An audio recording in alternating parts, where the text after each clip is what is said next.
Super pressure looks good. Doubling up. Roger, roger, Atlantis. Water towers can fly! Yes! Tango Delta nominal. Flight downside, SC off. Say again, SC off. Yikes. You bet. Concur. We don't need any more of these.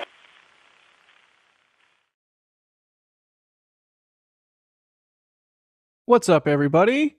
I hope your SCE switches are set to aux because it's time for another NASA spaceflight livestream. You are looking at the Vehicle Assembly Building at Kennedy Space Center there in Florida, and we are waiting tonight for the SLS rocket to roll out to the launch pad once again. I see 5x5s in chat, so I know I'm coming through fine. I'm your humble host this evening, Jack Beyer, and as usual, we are joined with our competent cast of commentators, starting off with Chris Gebhardt, Assistant Managing Editor of NASA Spaceflight. Chris, how are you doing this evening? I am ready to see the moon rocket roll out and to chant your favorite chant, Jack. How do you know that's my favorite? I don't think I've ever disclosed that. Ooh, I took a guess. It's a fair guess. Largely based on your likeness of Futurama episodes. Yes. Oh, man. But yes, the crowd quietly around the world chants moon, moon, moon. Or perhaps in this case, it's chanting crawl, crawl, crawl. Eventually, Which, this joke will get old, but it's not old yet. Well, right on cue, Jack. She's crawling. We have first motion. Oh, look at that. You can see it right there. You can even see the treads on the crawler itself slowly turning. Excellent. She is rolling, rolling, rolling. Oh, Limp Bizkit songs. Let's see here. Also joining us on commentary for the evening. Was that Limp? Anyways, also joining us on commentary for the evening, we have the legendary encyclopedic, I guess, database of knowledge about SLS, Mr. Philip Sloss. Philip, how are you doing this evening? Good. It's good to be back. Hopefully we're only a couple weeks away from a launch. Indeed. I think that would make everybody quite happy, despite the window resulting in it being a night launch. I think we all just kind of want to see SLS conduct its first launch and get off the pad and make way for the next one, right? Yeah, well, I think we're going to focus on this one for a while, but yes, it would be nice to get started with this mission finally. Indeed. Also joining us on commentary tonight is Mr. Sawyer Rosenstein. Sawyer, how are you doing tonight? I am doing fantastic. I mean, getting eaten alive by mosquitoes out here at the Kennedy Space Center, but that's norm for the course. And, this is my first SLS rollout. I missed the first two. So, you know what? Maybe I'll be the good luck charm, hopefully, and it actually goes this time. All right, you heard it here first. If it does not go this time, it's Sawyer's fault. His good luck charm was not enough. Hashtag blame Sawyer. Oh, just promptly thrown directly under the bus. So yeah, we have first motion. That is exactly what we want to see. Oh, is this early? This is a little bit early, even, isn't it? Yeah, about 50 minutes early. Yeah, that's a welcome change of pace, perhaps. So don't forget, as we usually do on our streams, we do a standard Q&A type deal. If you want to ask any questions about Artemis I or the SLS rocket or what you're seeing on screen or what have you, just type at NASA Spaceflight into chat and then your question, and we will see your question pop up in some nifty software that Michael wrote. Speaking of Michael, he's in the background as today's live stream director. Thank you, Michael, for everything that you do. All right, well, I feel like we should start off with a sort of an overview of the next steps that we expect. Obviously, SLS is going to roll out to 39B. And when is the projected launch attempt going to be? I'm going to throw this one to Chris. Yeah, so if everything goes to plan, there's about 1 day of contingency in the schedule right now to make the opening of the window, which is November 14th at 12:07 a.m., the opening of a 69-minute launch window. Basically, the way the launch windows work for this one is if they fuel and make an attempt on the 14th, and the reason for the delay enables them to recycle as quickly as possible, they would try again on the 16th. And if they're still not off the ground on the 16th, and depending on the various reasons why, The next available day, if they fuel on the 16th, would be the 19th. Now, those are sort of the range agreed to dates. Those are the targets that the team is going to aim for. But if something on the 13th means they don't even fuel the rocket for the launch on the 14th, well, the 15th is now available as well. So there is some wiggle room in exactly when they could leave the pad, but the current date targets are the 14th, the 16th, and the 19th. Alrighty then. And sort of corollary to that, right off the bat, we have a question from Nemo Nero asking, how long is the mission duration for this new window? I'm going to throw this one to Philip. Sorry, Chris, you don't get it. All for Philip. How long is the mission duration for the new window? I think almost all of these, if not all of them, are short class, and so I actually need to pull it up, but it's more in the 25, 26 day range if they launch on the 14th. So yeah, it's 25 days. I'm just trying to pull that up right now, but these are, I think, almost all the launch windows that they're going to have available to them are going to be this short class, and the short class would be between 25 and 28 days, and then the long class would be the 38 to 42 days that we were looking at when we were originally looking at launch at the end of August, early September. Got it. So it's a shorter mission duration, but still able to accomplish all of their objectives in that same amount of time, I presume?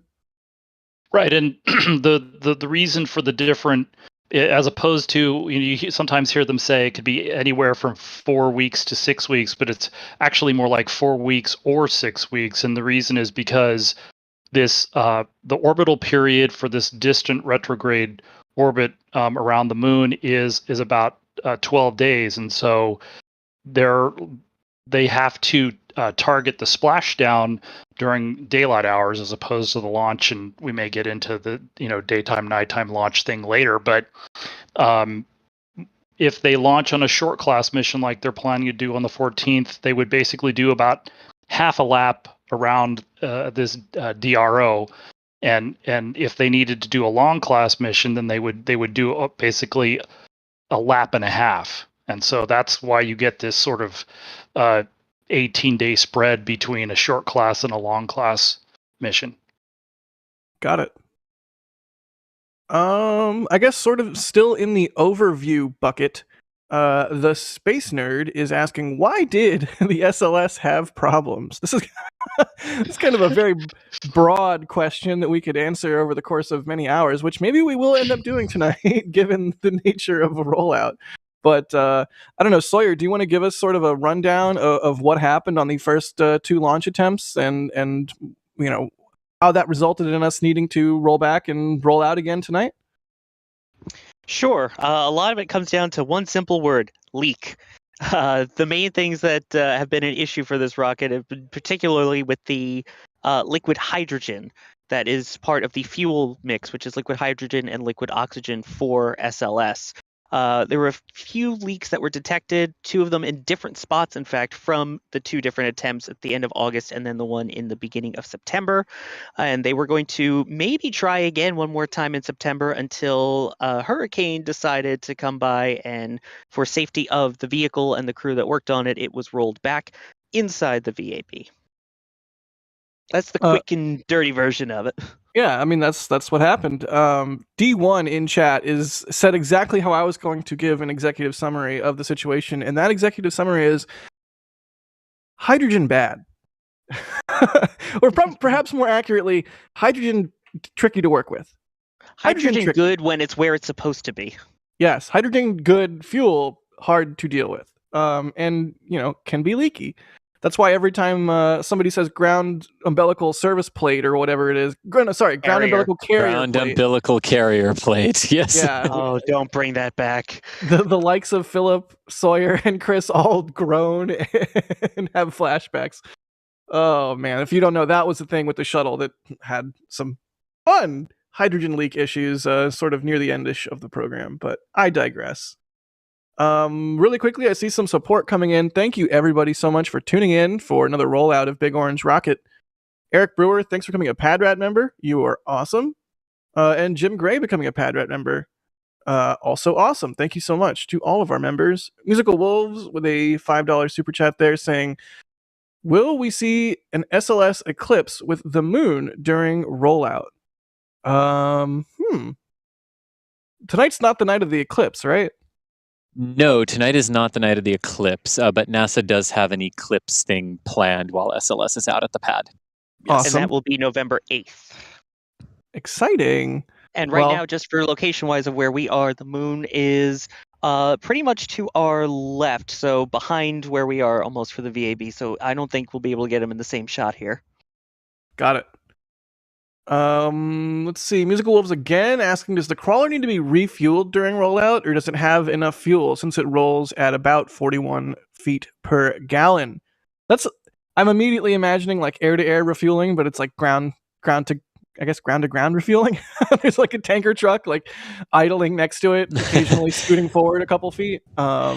I as much as I would love ground to ground refueling, that tickles me immensely. I love it. To my knowledge, the crawler is fully fueled for the trip to the pad. Awesome. Well, that's a really good question. It's not one I would have thought to ask, but I like the spirit of it a lot. And Moldy Space, what's up? You do any crimes on Kerbal lately? I know the answer is yes. Thank you for gifting 5 Red Team memberships. If you just got a membership in chat, thank Moldy Space, because 1, they're awesome, and 2, they just gave you a membership. Let's see here. Don't forget, keep asking your questions. We'll see them come in and answer them. Starting off with Stephen Goose, or Goss, asking, this is a pretty common question here, because of the nature of how all of this has sort of played out.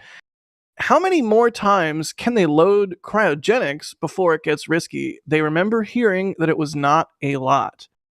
Somewhat counterintuitively, it's the concern at this point, I think, if I remember correctly, you guys can correct me. The concern is more about how many times they roll it back and forth, more so than how many times they cryogenically cycle it. Is that, Chris, would you say that's an accurate assessment?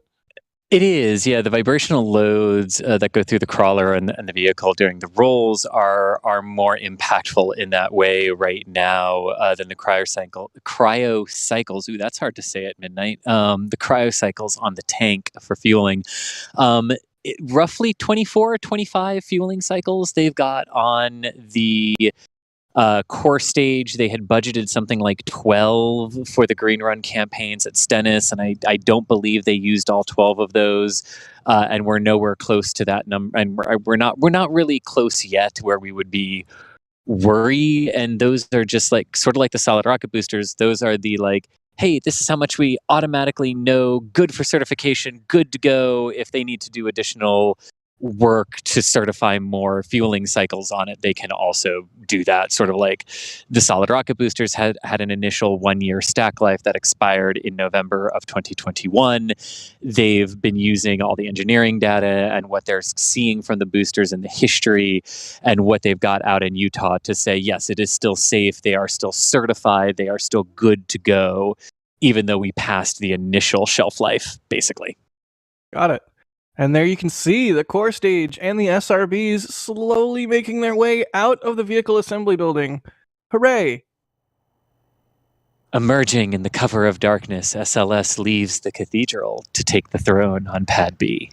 So poetic, Chris. You know, I half thought to start this stream with sort of a parody of how you started the SLS launch stream and be like, 6 weeks ago, this rocket was out of the pad. That would have been good. I would have appreciated that. I elected to not do it, but I want you to know I thought long and hard about doing so. Let's see here. Rough Rider Show, thanks for the support, buddy. They say, glad to see Philip is back. What is y'all's personal confidence on a launch on the 14th? I'd say 40%, given they haven't made the terminal count yet. This is kind of the I don't know, elephant. I'm trying to think, like, not elephant in the room. I guess orange rocket in the VAB. This is the Sorry, this is the question sort of on everybody's mind. Is the terminal count is not a part of the sequence that we have reached yet in all of the scrubs and whatnot. So, in launch count, correct. they actually did do a slightly modified version of the terminal count in wet dress rehearsal 4. And the only thing they altered in that around their actual plan basically related to the engine bleed, because they couldn't do the engine bleed. They then couldn't do some other things like pressurize the hydrogen tank for flight, which they then did in one of the fueling tests out at the pad. So they've sort of got it piecemeal, but you are right, Jack. They haven't actually run through it as intended as they would to go light the engines at the end of the count. Got it. So in the spirit of the question, Chris, what is your personal confidence level of a launch on the 14th? On the 14th, I'd go 50-50. My confidence in the overall window from the 14th to the 19th is probably like 80-90% at this point. They proved they could fuel it.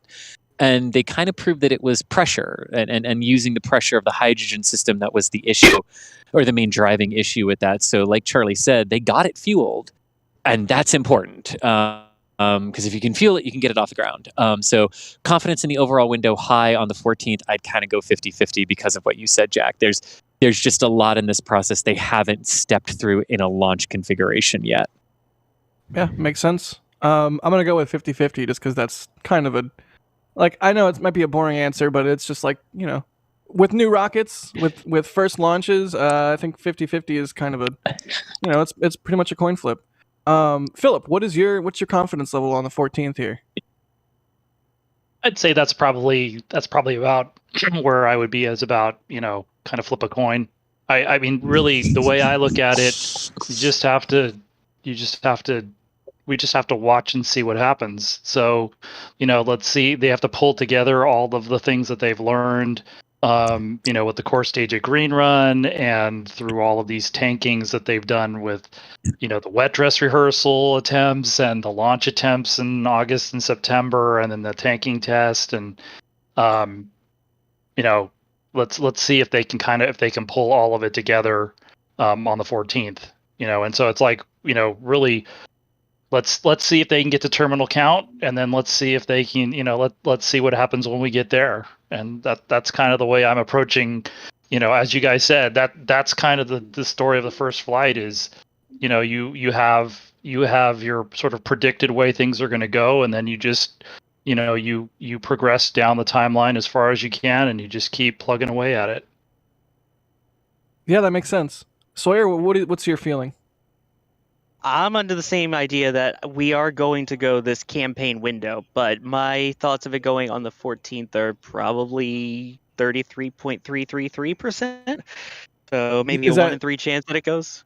Is that repeating, or is you only have like 3 significant figures there? How does that work? We'll go repeating just for math's sake. Thank you. This pleases me. As for the actual window itself of those 3 days, I would put it at a 73.8% chance. Ooh, precise. We can round it up to 75, but yeah. All right, deal. Rough Rider Show, good question. Thank you for the support there. Okay, this is the part of the stream where the rocket is coming out of the vehicle assembly building, and I'm going to take a moment to yell at everybody watching right now and say, holy cow. Look at this. Imagine it is decades and decades ago, and you are seeing a Saturn V come out of this same door for the first time. We are watching the modern equivalent of that right now before our eyes. And one of the great connection points that I love, because as you mentioned the Saturn V, Jack, and you know that era from the 60s and the 70s, the final Apollo mission to land on the moon, Apollo 17, was stacked in High Bay 3 and came out of that very building about this time 50 years ago to make its December launch to the moon. And here we are with SLS coming out now. Yeah, it's easy to sort of get caught up in modernity. If I'm not sounding too hoity-toity, like this can seem sort of commonplace or humdrum, or it's like this is it. This is what it is. We've been waiting for this for a long time, but well, it should be underscored how unique and special of a moment this is. We've been here before too. I mean, we've done this before too. You know, So more than a couple of times now. Like we've seen this thing come out of the barn a few times now. So and so for those of you who are watching for the first time, they'll actually come out here, kind of clear the doors, and then they have to stop to retract the crew access arm before they then continue. So we'll be looking for that here pretty soon as well. Absolutely. I mean, we've seen it come out of the VAB several times. We've seen it roll out to the launch pad for launch. But I just I don't know. I can't help myself. Sort of reveling in the moment. It is, because it never gets old. Absolutely. Yeah. No, I mean, go ahead, Chris. Yeah. I'm sorry. No. Go ahead, Philip. It looks like what? I was just gonna say, when they did the first two launch attempts, end of August, early September, that's kind of the first time that we really got to see the rocket up close. As at least we didn't really get to get that look during the wet dress rehearsal attempts, and it's pretty cool to watch watch the vehicle up close as it starts to get animated and get ready to go. And so at least got a little bit of a tease for that, and we'll see what happens. I do think there's a more than a 50-50 chance that they'll tank the vehicle on the 14th, and I actually think, the way I heard the telecon today, and I missed it live, but what it sounded like was they have some extra contingency time that they were able to add an additional day of contingency time out at the pad, and so hopefully that'll help them here. I know they were talking about a storm that was going to be coming in, I guess in the next couple of days, and so they wanted to beat that and get out to the pad. Yeah. Yes. The ever-changing way that hurricane season interacts with Florida here. Yeah. A rare November storm. Yeah. Hopefully, look. Models are currently showing that it's going to be weak, and it might not even have a name. It might get a name. It might not get a name. We'll have to see, and that's based on intensity. But yeah, a tropical low is indeed expected to impact early to mid next week. Yeah. And like you said, it's sort of a late hurricane season. If it's not even already over yet, when does hurricane season end? Technically, it's June 1st through November 30th, but take that with a grain of salt, because we've been having storms before that and after. But technically, it ends on the 30th of November. Got it. Let's see here. Kind of looks like they may have paused. Yeah, so we've noticed this before, and this is now very consistent between the rollouts. They come out just like they have stop, then they go a little bit further, stop, and then that second stop where they retract the crew access arm back. But this stop right barely out the door is fairly consistent between the rollouts that we've had so far this year. Yeah, and you could see on the close-up, there's some people up on the, I don't know what that level is up there, but they're up at the crew access arm level there, and maybe even a couple of floors above it. And actually, while she stopped, let's take a tour. How about that? Let me see what I can do here. Looks like they're moving again now. Oh, are they? There she goes. Yep. I'm just mining some more questions here from the queue. We've got some good ones coming up. Let's start with Dave is talking about the orange insulation. They say they know it darkens with the sun exposure, but does that exposure have any effect on its integrity? Like, does it become more brittle or lose thermal efficiency? I think it probably... I don't think it loses any thermal efficiency, within, I imagine that the foam has some rating on it for how long it's certified for, just like all of these other, what do they call them? They're, what's it called? Limited operational life items. Although I don't think that's a little bit more along the lines of the booster stacking thing, but I think it does seem to become brittle. I know when they It's not the exact same formula they used for the shuttle external tank, but it's very similar. And I do recall I'm out here in the Los Angeles area, and the last non-flying external tank was brought out here to the California Science Center for the Endeavor display. And I remember when they pulled it off the barge, they actually ran it up against a tree branch. And I mean that tank had been sprayed with foam a long time ago, maybe not a lot longer than this one, but I do think it probably does get a little bit brittle on the outside. But it's also has a level of thickness as well. So I think it's still well within its certification for sure. So wait, so when they rubbed the external tank against the tree during transportation here in LA, did it scrape off some foam, or what happened? Yeah, it did scrape. It did a little bit of scraping of the foam. But I mean, they'd already used it. That tank, I don't want to take. We probably shouldn't go too far down this rabbit hole. But that tank was set aside as a test article by the Columbia Accident Investigation Board because it's similar to the one that was used on STS-107, and so they'd done a lot of poking and prodding and sampling of the foam on that tank already. So I believe that the California Science Center was going to refurbish the foam on that tank at least as much as necessary to sort of bring it back kind of up to date for the display that they're planning on doing. Got it. Wow, look at the people walking around on the platform there.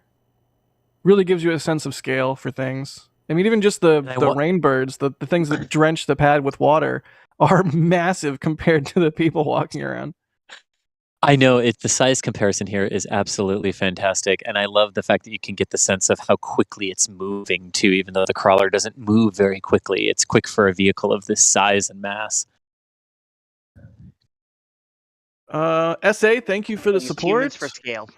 It really is.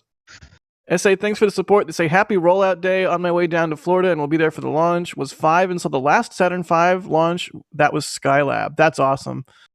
Oh, nice. That's really cool. Well, thank you there, buddy. We hope you get to see the launch. Everyday astronaut Tim in the chat. What's up, Tim?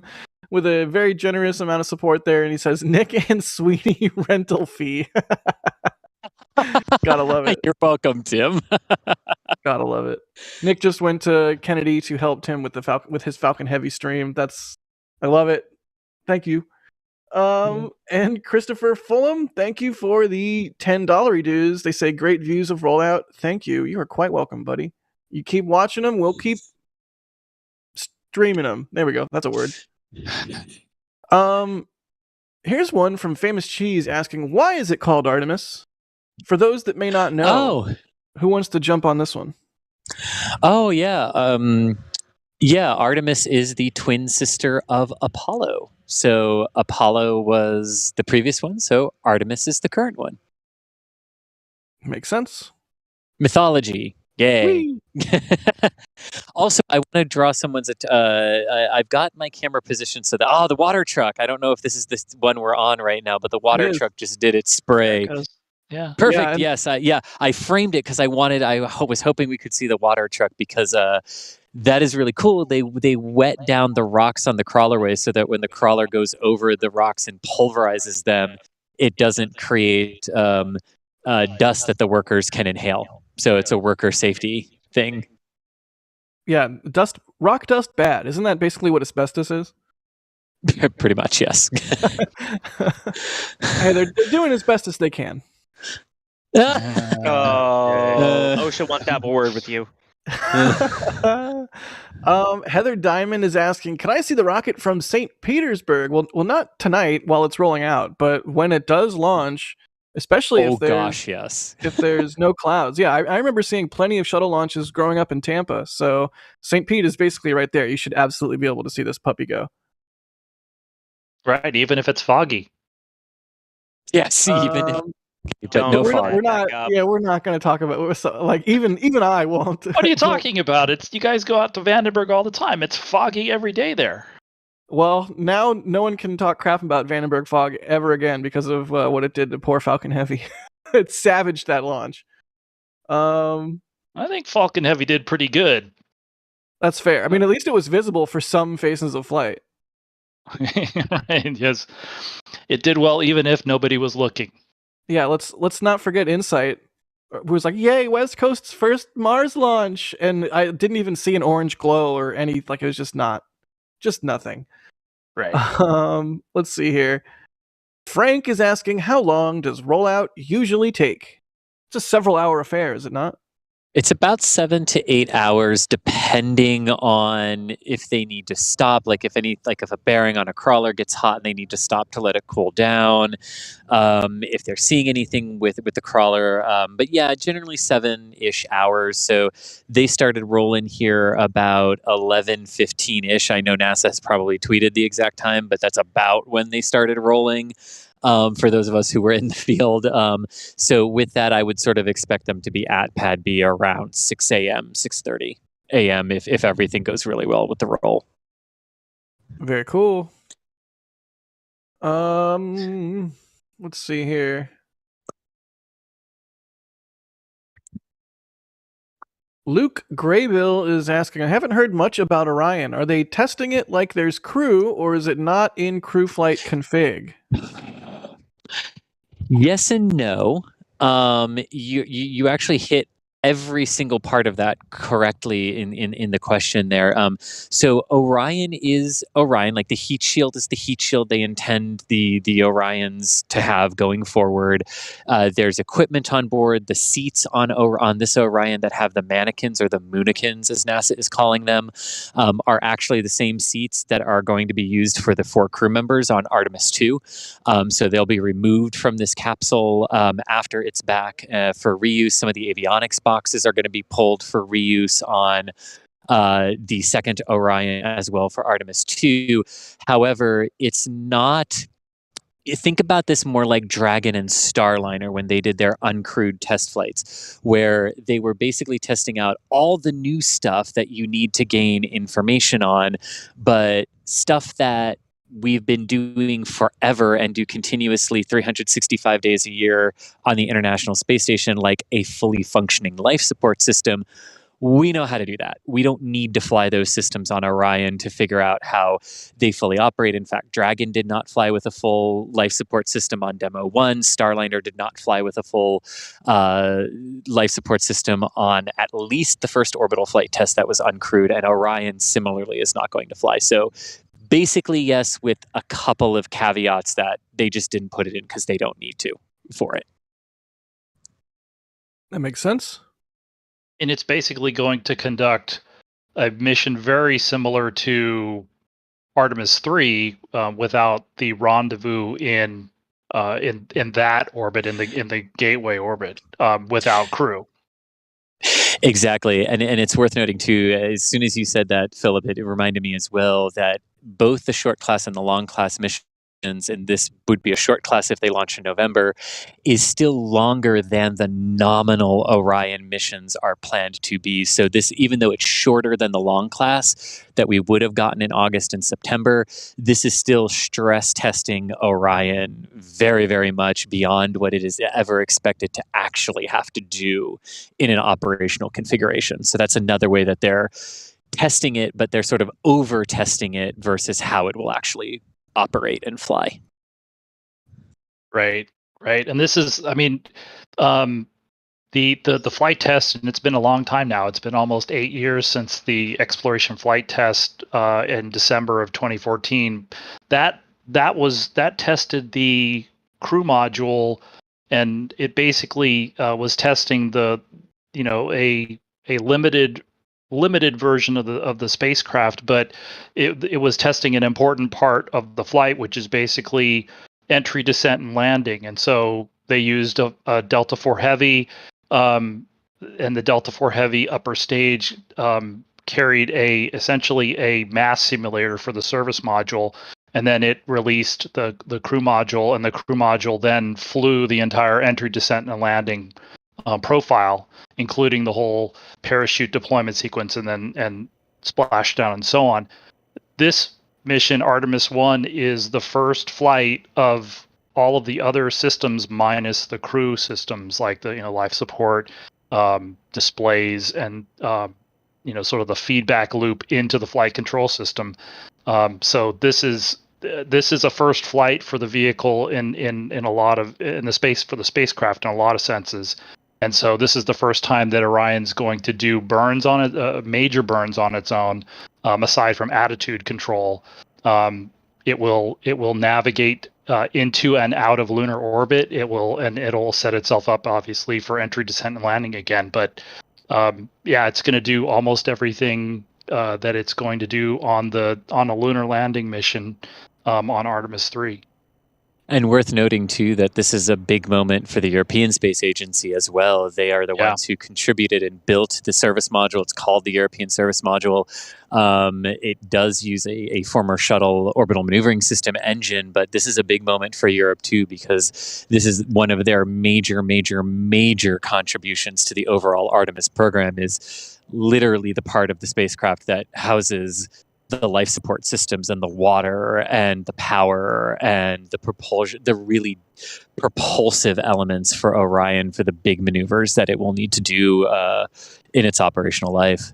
And all of that is a big moment for ESA and the teams over there. Looks like the stack is still steadily moving along. Sorry, was that you? Go ahead. Yeah, I was going to say an interesting way to think of just how important that really is when you think of Apollo 13, if you've seen the movie or the real life thing. I mean, that command service module is the explosion and all the things they had to work around to save the crew and the mission. So there is so much important stuff housed in there that is essential for maneuvering, life support, all of that. So I'm sure that, obviously we're not going to have an Apollo 13 here, but that's just the significance of this part of the vehicle. And a major change to the architecture, too, where you were just saying there, Sawyer, and a big part of the new systems and the robustness of them. In no part of the plans that we have seen does the lander launch with them. The landers are all pre-positioned, so you don't even have that lifeboat capability anymore, like you did in Apollo 13, where you could use the LEM, the Lunar Excursion Module, as your lifeboat, and they will not have that. So this is really Orion and the ESM have got to do their jobs, and it's actually one of the reasons why it's a lesson learned from Apollo 13 that we learned at Artemis Day in August at JSC, is the new suits, the pressure suits that the Orion crews will wear on launch and entry, are also their in-flight emergency if there is a pressure problem like Apollo 13, a life support problem like Apollo 13. They can get into those suits. The service module can do a burn to get you back to Earth within 6 days, but the crew has to be able to wear those suits continuously in no pressure for 6 days, and the helmets are specially designed so that straws can stick through a little opening so that they can have nourishment and food, liquid food, a little bit of water and stuff like that. But those are direct lessons learned for the Orion and implemented on the Orion from Apollo 13. That's wild. That does not sound fun, but it sounds more fun than dying. So, hey. Indeed. Rather be that's in a a suit long for 6 list. days. It's a long list of things that are better than dying. Yeah, it's true. I'm immediately thinking of like a modern version of Apollo 13, but instead of like having to adapt a square carbon scrubbing thing to a circular hole, they have to oh crap, we have a lightning cable, but we have to adapt it to be USB-C for the computer so we can charge it from it would be way less cool.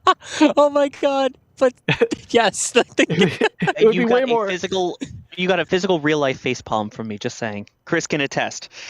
Good. it is I'm true. glad. He slapped himself right in the face like there was a bug or something. My point is it would be a lot less dramatic and cool.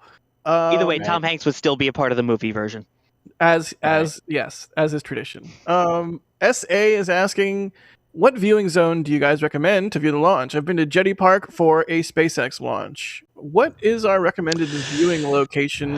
And I guess we should probably also say viewing best practices in terms of get there early and be prepared to stake out. I'm looking at Julia, and I'm just going to talk while she unmutes herself, because Julia, this is a tricky one, is it not? Because of the closures that are going to happen for safety for the public, right? Oh, I'm going to keep going. I stopped talking a bit too soon.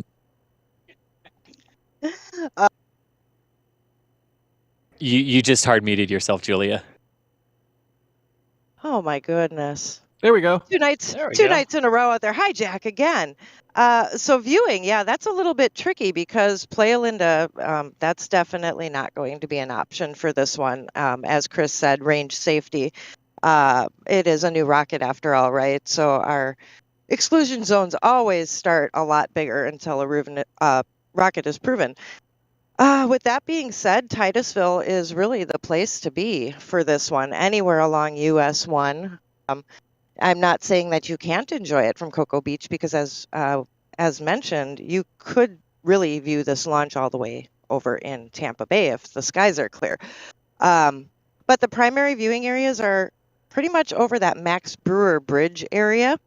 And you can actually see the launch pad from the coast, which is, as the crow flies, about 12 miles away from the pad. So that's pretty awesome. One thing I do want to mention is what is not available besides Playa Linda is the NASA Causeway. So as we drive in for launches, I've been seeing a trend of people trying to park along that causeway.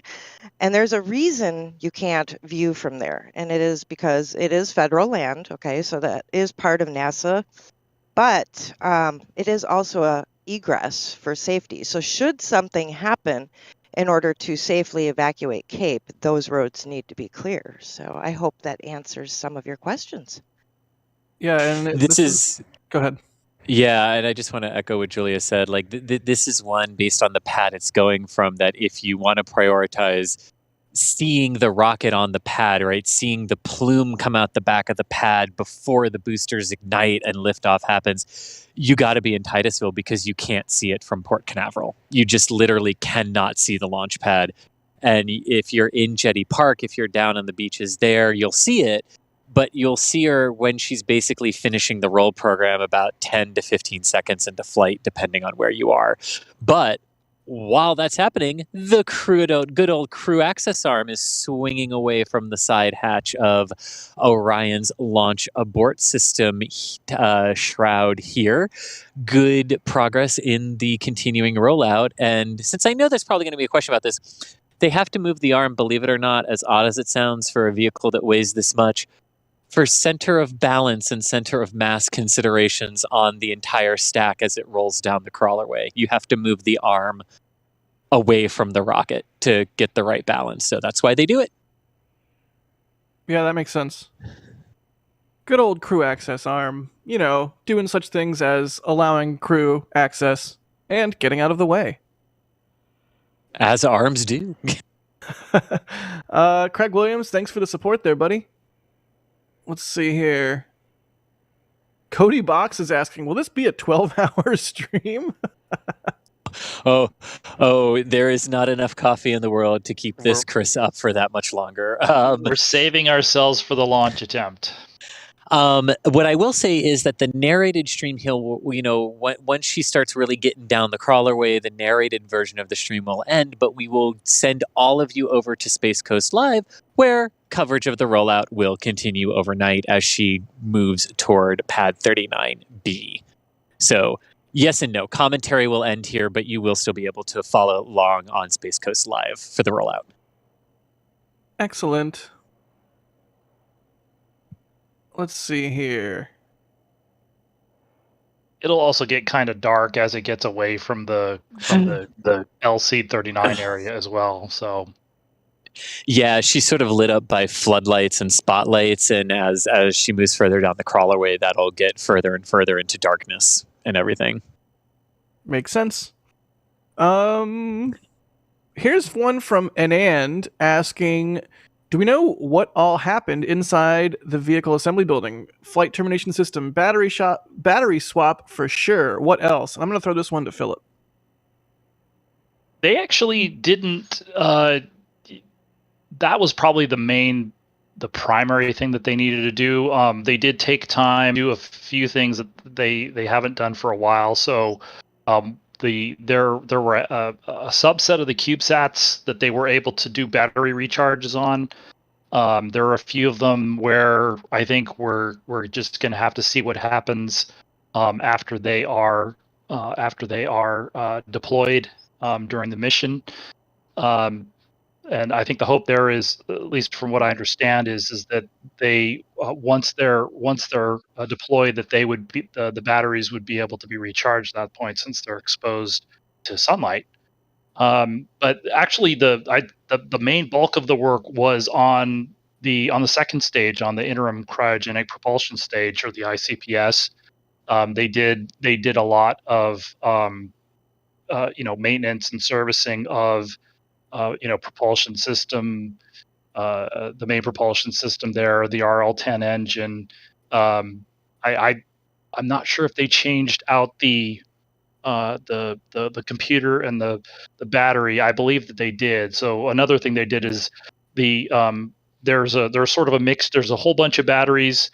We talk about the flight termination system, which is battery operated, but then the stages all have their own batteries that they use too. And so they swapped out the flight batteries that power the stages, that power the rocket stages, and those are independent of the flight termination system, which, as you would expect, needs to have its own independent power. So they replaced all the batteries just to make sure that they're all fresh. I think they said today the ICPS batteries, or no, I'm thinking of the solid rocket booster. The solid rocket boosters also have batteries for their computers, and avionics boxes that are populated all up and down the stages. So I think the booster batteries were like 120 days. The core stage batteries are like 90 days.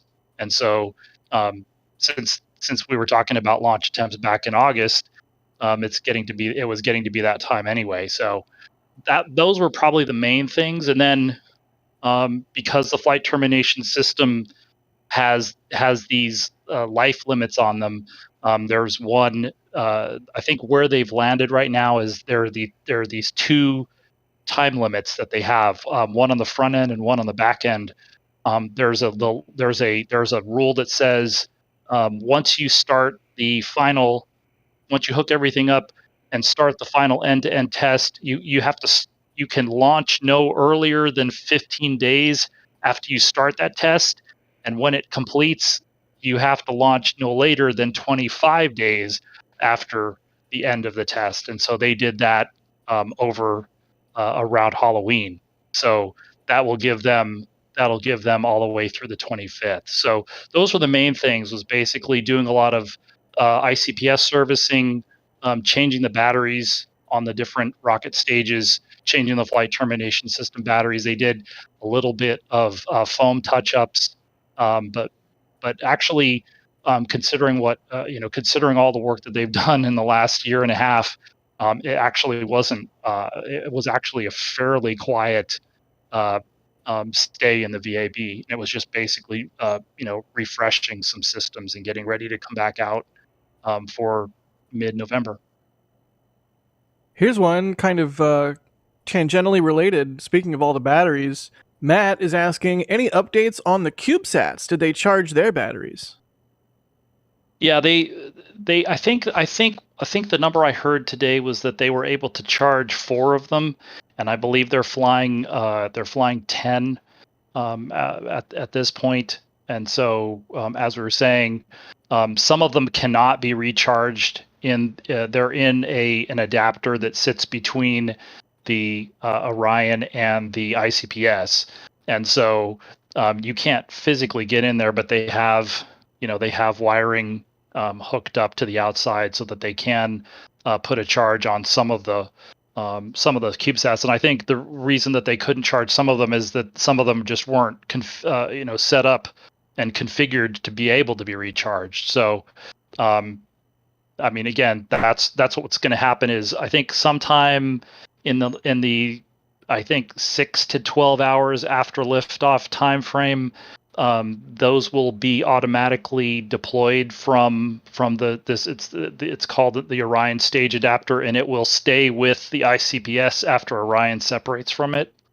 And the hope is that for the CubeSats that did not get a recharge, if their batteries are low, that when they see the sun again, that those batteries will start charging again, and eventually the spacecraft will be able to power up. Yeah, it would be a real shame to just sort of eject a bunch of dead CubeSats. Yeah. Hopefully Well, they it's do. been a lot longer than it's been longer than they were expecting. Yeah. Well, hopefully they can get some sun and charge up their batteries and function as expected. Here's one from Alan Plax. If need be, is there room to store more than one fully stacked SLS in a vehicle assembly building at the same time? Is that even possible? No, because there's only one mobile launch platform. Uh-huh. So we would need a second mobile launch platform. After that, storing it, technically, yes, if you did not need to access it, if you literally just needed a place to haul it inside, you would probably choose High Bay 2 on the west side of the vehicle assembly building. So this one came out of High Bay 3. High Bay 1 is just off screen. Like if you see the big open door on the left-hand side of this, like if you're looking at the VAB and you see the two bays, the High Bay 1 is to the left of where SLS just came out of, a bit closer to the camera angle. And then High Bay 2 and 4 are on the other side. And you'd probably choose 2 because it has no access platforms within it. So you'd have no clearance issues getting in to that bay. Right, that's the other thing. If you ever wanted to actually do anything other than just store it, I mean, the high bay that SLS sits in is specifically adapted so that you can get to all the levels that you need to, the parts of the rocket that you need to, that others don't have. They're going to have to change that up with the Block 1B, aren't they? To an extent, on the upper levels, some of the Orion and European Service Module platforms could just be raised up a bit higher, but because the entire upper part of the vehicle is not only going to be higher up above ground level, but going to be wider too with the exploration upper stage, they will need other platform configurations once they get to the Block 1B variant, but some of them can be saved and just moved up a little bit higher. That makes sense. So I think it's safe to say then that when it comes to SLS, Here we go. High Bay 3 is Bay. Oh, yes. I could tell by the tone of your voice that it was going to be good. Sorry. No, you're not. Let's see here. Of course I'm not. Justin S. is asking, what is that on the tip of the rocket? It looks like a little model rocket. That is the launch escape system, right? It is indeed. And let me actually, I think I can zoom in close on my camera here. I think I can get a little bit tighter because there's actually more motors on that thing than you realize looking at it. So there we go. Now, see, this is when it's going to start rolling again. So we'll get to know it very well. But I'm going to get the whole LAS in there because you see the big motors that like stick out the side of the big pointy thing, right? And those are the actual abort motors. So those are the ones that are inert for Artemis I. They only have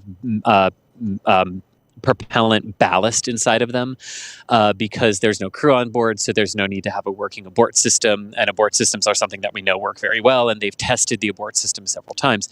So if you look just above the nozzles that stick out from the big cylindrical spear at the top, you can see right above one of them there's a little black indent, so it's like a nozzle that goes into the abort system instead of coming out of it. And those are the standard separation motors. So when the launch abort system has to nominally separate 3.5 minutes into flight to expose Orion under normal launch conditions when it's no longer needed, it's those upper 4 that fire to pull the LAS away from Orion, and it's the big beefier 4 that would fire in a specific sequence to pull Orion away from a failing SLS stack. But that is the launch abort system. You are correct. That's a cool shot, Chris. Are you able to brighten up your exposure at all? Yeah, give me a second. Pretty sure. Yes, I can. Yes, I just had to think that through for a second. Give me one moment. No worries. So you've got the abort motors, which are inert, the jettison motor, which is live, and then above that and it's kind of hard to see because it's also inert. It would be up towards the top because it gives you a better lever arm, is the attitude control motor. And so in an abort, the abort motor and the attitude control motor, for those of you who remember the Asin Abort 2 test in, I think it was July 2019, that was a high altitude test of that system. They did a ground test, a pad abort test way back in the Constellation program era. I think that was 2010, and so those are the 3 abort motors, and then there's a bunch of structural. There's a lot of pieces to that. We were looking at some of that in New Orleans a couple of months ago, and so because this mission has been kind of on the books for a long time. This is actually kind of a first generation launch abort system, Orion launch abort system. So they've actually done a lot of upgrades, including obviously the Artemis II system is fully human rated. All the motors are alive, and they've updated structures and done some improvements. And this system's actually very similar to the one that flew on the Exploration Flight Test 1 mission in 2014. Wow. Yeah, so next time when we see the next SLS stack roll out with an Orion on top, it might look a little bit different on the capsule side, or at least on the abort. No, it'll have the same outer. So almost everything here, and this is one of those things where you think, well, it's a launch escape system. It also serves as essentially the payload fairing for the Orion crew module. So you really can't see. The only part of the spacecraft that's really exposed in this picture is the piece that connects the Orion crew module and the European service module, which is called the crew module adapter. And so it's technically a piece of the service module, but then the rest of the service module is hidden behind the service module fairing adapter panels, and you can see the worm logo there on one of those 3 panels. But then you've got this ogive shaped set of panels that go over the crew module, and then above that you've got 2 things that are called fillet panels, and those cover this truss that connects the launch abort system tower. It's bolted to the crew module, and in abort, that's the only thing that goes away with the launch abort system. During a regular flight, those bolts will be below, those retention system bolts will be blown when they fire the jettison motor, and it'll pull all of that away. It'll pull the ogives, the fairing away with the launch escape tower. Gotcha. Everything you wanted to know and more about the launch escape system. Aaron Hyde is asking, are they still overhauling Crawler 1? No, they are not. Only Crawler 2 was fully overhauled and upgraded to be able to carry the mobile launcher with SLS on board. Crawler Transporter 1 was sort of given a lighter upgrade and refurbishment, if you will. So it didn't get all of the necessary new jacking and leveling systems to be able to handle the mass of SLS. So basically, it could go get an empty mobile launch platform, but it couldn't take SLS anywhere, but it could take its mobile launcher somewhere. All right. Still useful. Right, and I believe, as a part of the ground systems program, the exploration ground systems there, they are keeping both crawlers serviced and maintained. It's just that one of them is rated higher than the other. Exactly. There's absolutely no plan to do away with Crawler Transporter 1. It just didn't get round 1 of upgrades. Let's put it that way. Yeah. Right. Let's see here. Fire Striker in chat is asking, so what is a procedure for a launch abort if the SRBs are still firing? There is none. You wait for them to stop, right? That's what the launch abort system is for. You yank the crew module away, and not on this flight. Yeah. So not on this flight, but yeah, that's what it's for. The launch abort system will be live. It's kind of like, again, we were thinking about the Dragon flights to the space station. The launch abort system is armed before liftoff, and so you can abort right off the pad if you need to, and all the way up through On SLS and Orion, you can abort, I think, up to about 3 minutes. And then that's when the jettison motor will pull that away, and then you would do a different abort mode.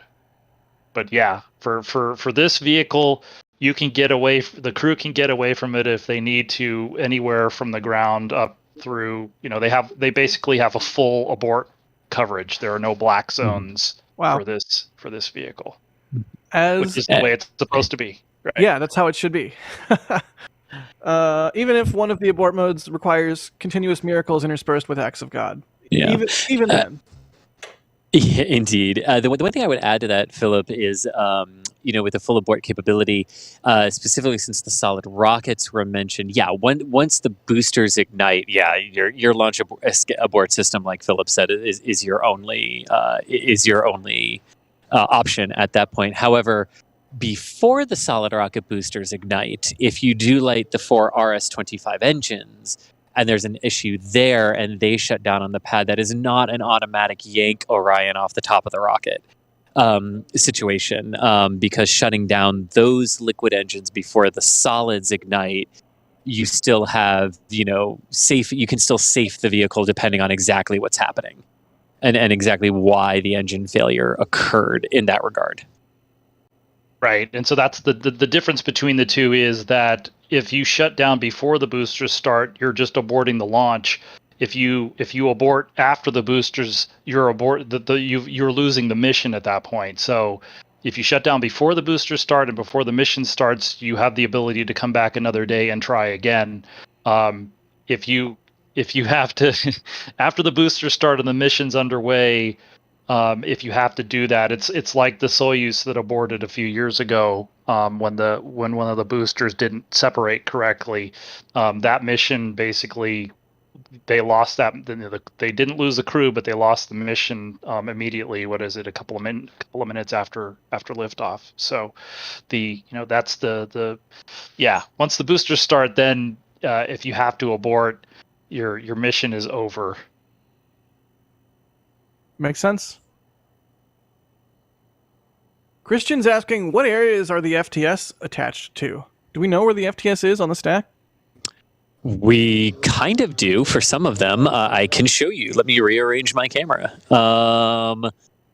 So for the solid rocket boosters on either side here, so you see they're round, and then they've got one long linear tray that runs down the side of them, so it bisects the NASA worm almost perfectly down the center of that. Those are the electrical cable runs for the solid rocket boosters, but it's also where the pyrotechnic charges are to blow the casings of them, if that would be needed.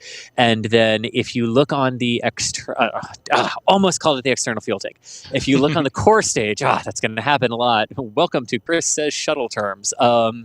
If you look at the core stage, you see the darker orange foam, and then you see a lighter orange strip, a vertical orange strip of foam coming down, and that is the corresponding cable tray runs on the core stage, which carry a lot of other things in addition to the pyrotechnics to blow the tank that way. And then the ICPS, I believe the ICPS has one as well on it for the upper stage, if that should need to be blown after an abort as well. Very cool. Thank you for that. It's almost like one of those things that I feel like, should we know? Is it okay that we know? Well, it's okay that we know where they're located, because there's no way we could ever mess with it. Yeah. In that way. For sure. I'm just being flippant. You know me. Let's see here. The Space Nerd with an easy question asking, do we play Kerbal Space Program? I think the answer is a resounding yes. Yes, indeed. In fact, I use some of the components that you can see right now. Nice. Let's see. Oh, here's one from Bunker the Husky. This is a cool question. They're asking, does the river rock continue into the vehicle assembly building? They can't imagine the area the crawler pulls into is paved. How does that work? Like that transition from the river rock, the crawler way, into the vehicle assembly building? Julia's got that one. I do have that one. No, there isn't crawler rock in the VAB. It is. Philip can correct me if I'm wrong, but inside the VAB would be a more solid base than the roads that we travel on, much like we see in manufacturing buildings. But fun fact, when you're going down the crawler way, they do have piles of rocks that are ready for the roads that cross the crawler way. And they do cover those with the river rock in preparation for rollout. And then after it rolls out to the pad, they'll scoop them back onto the crawler way until the next time they are needed. And they also use, believe it or not, plywood. Basically, plywood they use as well. So sometimes, if there are not rocks, like Julie was just saying, they will lay pieces of plywood down over the asphalt on the road to protect it. I believe they sometimes do the same thing in the vehicle assembly building to protect the ground, and definitely at Pad B. And at Pad B, what was very interesting is that was basically what they had to do to prepare the pad for Hurricane Ian, was go pick up the plywood after the crawler had gone over it. But other than that, there was nothing else they had to do, because preparing the pad was the same as rolling the vehicle back, but they did have to go pick up the plywood before the hurricane came through. And picked it up itself. Yes, indeed. Exactly. Yeah, which would have been bad. Let's see here. This question is kind of off the wall, but I'm gonna go for it. Mr. Hexen is asking, why do humans not use steam-powered catapults like aircraft carriers to initiate launches? Wouldn't that save a grunt load of propellant? I don't even know who wants to take this one. I think the short answer is no, but we can probably explain a little bit more why. It would, but my goodness, what you would have to design that payload to withstand. Yeah, so not that this is impossible. We do see like companies like Spin Launch are like, I mean, my gosh, the G-forces on that are going to be incredible. But, payloads can be designed to withstand there. But it's sort of you can sort of think of it like a trade-off, right? Like a high-energy slingshot thing like that is going to be really hard on your payload, right? You are going to have to really make that robust to withstand those G-forces before the engine kicks in, right? Versus a rocket where what you're trying to design the payload to survive is the vibrational and acoustic element of the vehicle. And then the vehicle actually can throttle depending on the payload. It can adjust the flight profile based on what it is trying to launch in that regard. To some degree. So in some ways, Sawyer, it's actually bizarrely more benign to just go on a traditional chemical rocket than it is to like, get ready, I'm going to throw it into the air and then ignite the engine. That was absolutely. kind of I mean, yeah, Spin Launcher is a very good example of what it could be and might be. But yeah, I mean, unless we're talking like Monty Python and the Holy Grail here with what we're doing, I think that, yeah, traditional chemical rockets are usually the better way to go. I love that Chris's excitement, like he got louder and therefore came through on Sawyer's mic a little bit, so it added like an audio effect, like echo, excitement. That was great. And we're decently far apart here too. Good question from Mr. Hexen there. Let's see here. Just looking for some more questions. Has it stopped moving or is it still scooting along?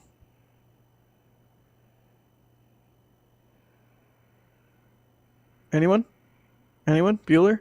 Muted. Talking while muted. I almost said muted while talking. So, or talking while muted. One of the two. It works. Either way, it works.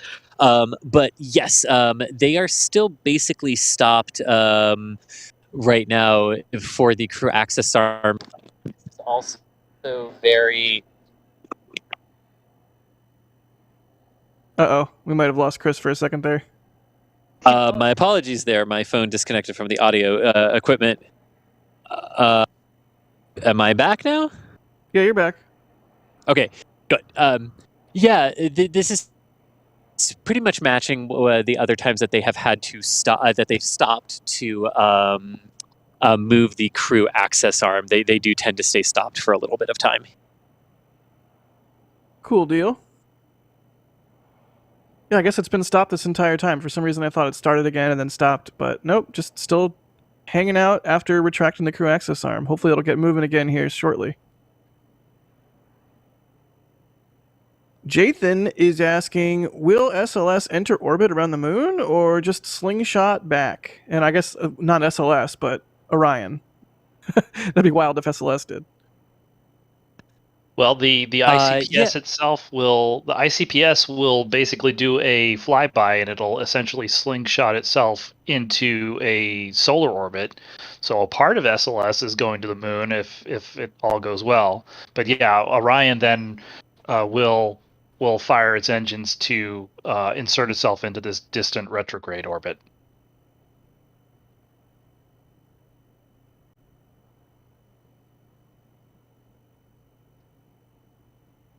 Some Austin Powers vibes from Samuel Flint saying, if the crawler drove over a person, would that be fatal? How many PSI?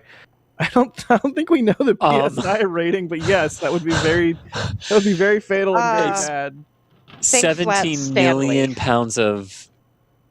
Yeah, the entire stack right now weighs 17 million pounds. So yes. However, it moves so slowly, I don't ever know how you could. Yeah, hence the Austin Powers vibes, like the steamroller coming at the guy for like 30 minutes. Also imagine SLS trying to turn around like Austin Powers trying to turn that little golf cart around in the hallway. Oh God, I don't want to. It's like making me sweat. I don't want to imagine that. Paint would dry faster than that too, by the way, at that speed. Oh my God, you're right.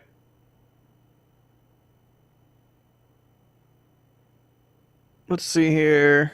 I'm just looking for some more questions. If you guys have questions at NASA Spaceflight, throw it in chat, and we'll see it pop up.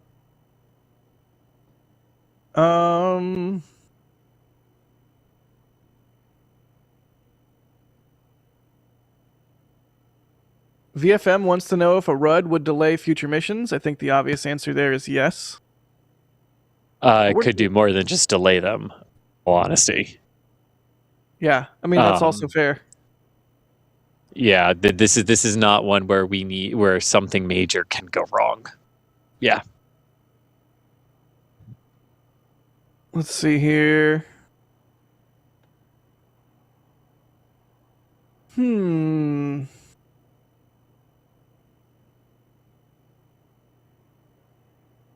Speth is asking if we're ever going to see an electric crawler. I mean, it would have enough torque, right? Yeah, I think that's one where you would just do like the trolley cars, where they're just like they can stay attached to the little electrical line as they move, right? It's just like a bunch of electric crawler too. It's a very large self-propelled motor. You know, it's an SPMT. Although I guess if it's an electric, but there are probably some electric SPMTs out there.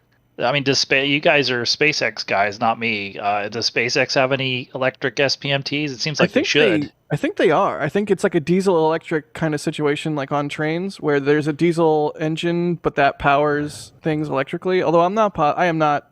I could be completely wrong. Well, that's the crawler. Oh, it's also diesel-electric. Nice. Yeah, and chat is saying Tesla crawler, which I like. I also just like the idea of several, like 100 or tens of Tesla semis, like duct taped together. Improvised pulling SLS out to the pad. Yeah. Yeah, that would be amazing. You know what else is amazing? We have a 2023 calendar in our shop. And if you want to help support what we do and also have a nifty way to organize your year as we come up on the new year, you can jump on our store and grab one of our two. I should say we have two calendars. We've got a Starship-specific calendar, and we've got a spaceflight in general calendar with all kinds of cool imagery from yours truly and everyone else on the team. So, yeah. I mean, is there any Artemis pictures in there, maybe? There might be some pictures of Orange Rocket in there. In fact, you're seeing them right now on screen. So if you want to show your love of Orange Rocket, you can absolutely do that with the Spaceflight calendar for 2023. It's, I don't know, particularly like the calendars because it lets us all sort of showcase the imagery that we've captured throughout the previous year and kind of look forward to the fun stuff of the next year at the same time. And it's a nice little showcase of all the cool imagery that we're able to capture with everybody's support. And if you want to continue that support, pop on over to the store, grab a calendar.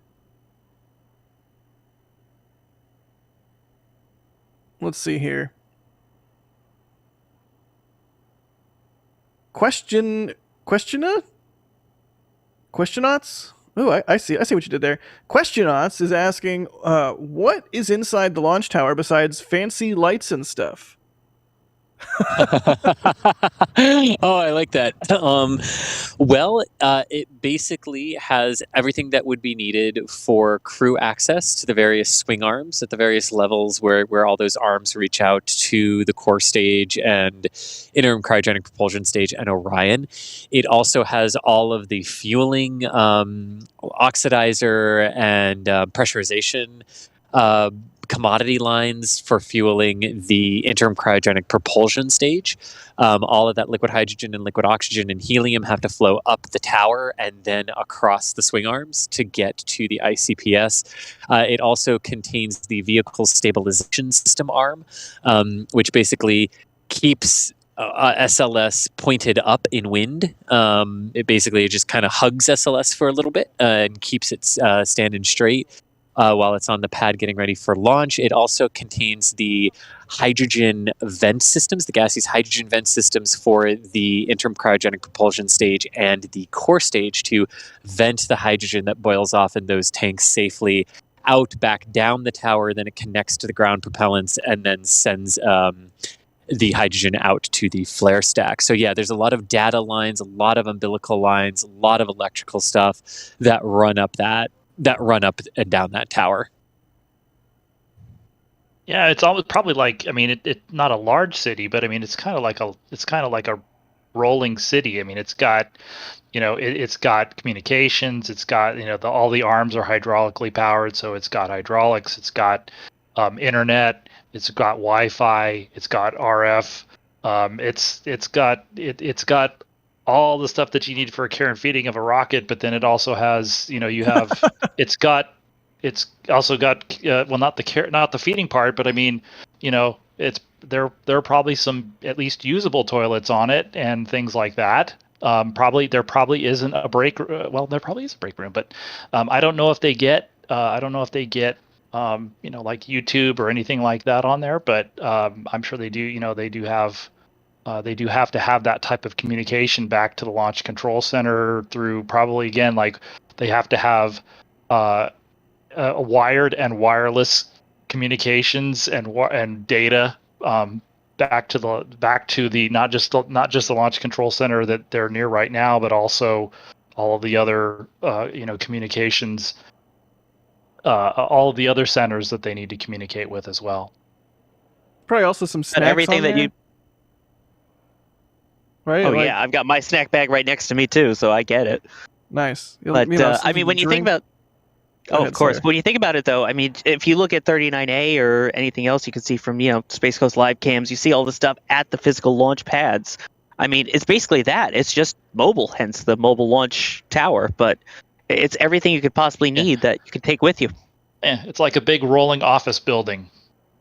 In a lot of ways, infrastructure for launches and the mobile launch platform and the crawler, or like SpaceX's orbital launch mount, it gives me like battleship vibes, or good way to think of it. Carrier vibes. Yeah. Like it's sort of a monolithic metal structure that needs to be equipped to handle a variety of situations and have a variety of commodities and serves a purpose, et cetera, et cetera. I don't know. I don't know why my brain goes there, but it does. Yeah. Well, in the same way for that, because on top of all of that, it also has to be able to respond to all the potential emergencies that could arise while servicing a rocket like this, right? Both physical to the rocket and medical to individuals as well. Yeah, that makes sense. Right, so it's got like a fire protection system on it as well. So yeah, there's a lot of Fire X pipes on it that'll like again if a rolling office building thing again, it's like if those sprinklers that you have in the ceiling and other places of an office, it's got all that stuff too. So does that mean it has to like hold a certain amount of water for use as that fire suppressant, or? I think it's a separate circuit, so to speak, from the water deluge that they use for Yes. liftoff. But they do have like a water tank out there that I think feeds the FireX system from, feeds into the system when it's plugged into the pad. Yeah, and I actually got to talk with someone about how that works, and when we get toward liftoff, when you're seeing water starting to spray off of the tower itself, not coming up from the base of the mobile launch platform, but misting off the tower, that is actually the FireX system firing preemptively prior to liftoff. None of the water that you actually see on the tower is from the deluge system. It's from the FireX system, and everything you see down at the base of the pad that's flooding water toward the engines is the deluge system.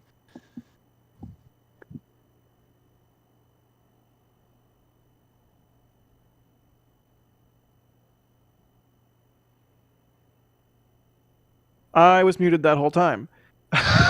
Yeah. I was wondering bad. if we were I was wondering if we were doing the thing like how quiet can it be before someone says something? Yeah. No, we were doing the thing where I'm dumb and I was talking while muted. Turn for what? 1407 is asking, how fast can the crawler go? Good question. If it does not have anything on it, it can go at the breakneck speed of approximately 2 miles per hour. It fully loaded with the crawler, like it is fully loaded with the SLS and ML as it is right now, about 17 million pounds being carried down the crawlerway. It will probably max out at about a mile per hour on the straightaways. But like when it's coming out of the VAB, when it's making a turn on the crawlerway, and especially when it begins to climb the incline at 39B, it will go much, much slower than that, which is how we get to about 7 hours from when the crawler starts to pick it up to 7 hours later when it sets it down on the pedestals at the launch pad.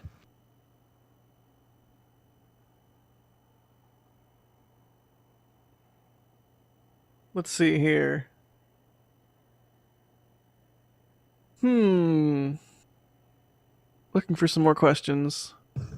Well, one thing that we can talk about as we wait for it to keep rolling. So not only is the crawler at this point, still carrying the entire weight of the ML on its back, it's also keeping that hydraulically lifted a little bit as well. And the way the crawler actually keeps SLS and the mobile launcher perfectly level, just as it did for the shuttle and just as it did for the Apollo programs and the Saturn V's and the Saturn 1B rockets that they took out to the pads here, is each corner of the crawler has a separate jacking and leveling system. So they can roll it a little bit.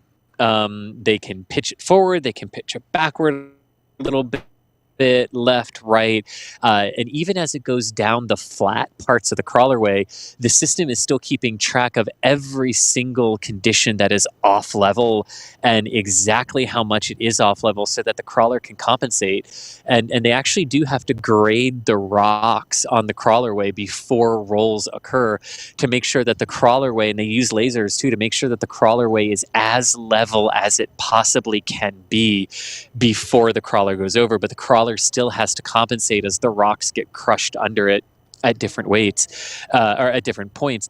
And then when it starts to make that incline crawl up pad B, it basically just lifts up its back end to match the height of the front end as it climbs that 5% grade up the pad. I mean, it is an incredibly complex machine and an absolute amazing feat of engineering that it can keep something like this perfectly level while making that climb up the pad and then set it down with millimeter precision onto the pedestals with laser guidance. It is truly an incredible engineering system, the crawlers here. Yeah, I couldn't have said it better myself. It's a really quite an amazing system. And a sign that even though we are stopped, that rollout operations are progressing to plan. The doors for the vehicle assembly building have begun to close behind SLS. So good indication that while they are currently still stopped for the crew access arm move, they're probably going to get going here momentarily as the doors are starting to close. So good sign to see here at, oh goodness, 41 minutes past midnight Eastern time.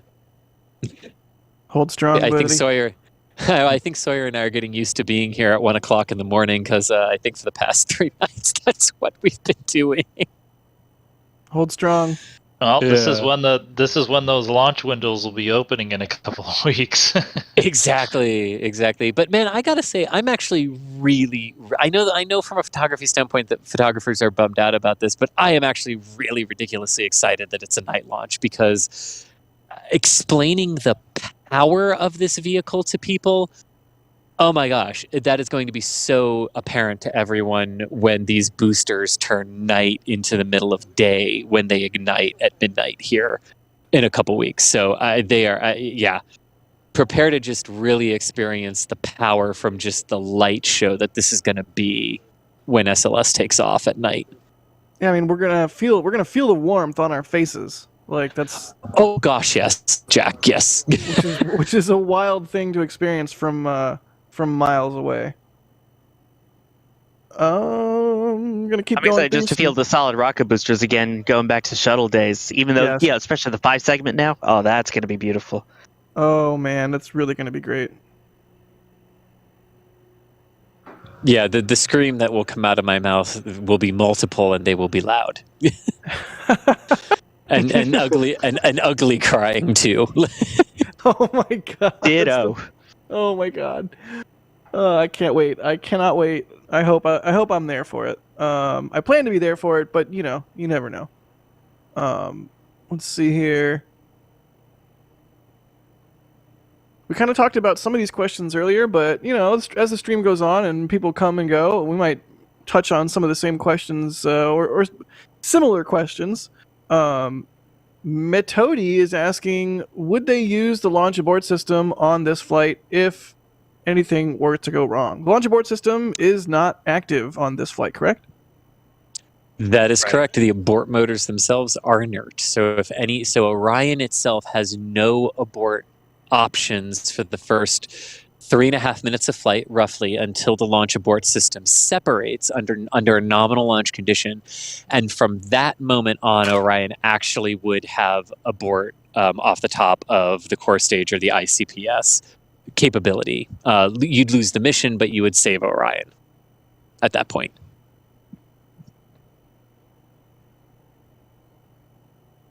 Kevin is asking... Oh, go ahead. I was just going to say, and I know I mentioned it earlier, but it's a kind of a good way of thinking of this because it should happen on every nominal mission is the jettison motor firing to pull the launch abort system away from the crew module. It's essentially like the payload fairing jettison in the early part of a cargo launch. And so even though the launch abort system, the abort functions are not there, you still have the payload fairing jettison function that it serves on every normal launch, and so that's the firing motor firing we want to see every time when these rockets fly.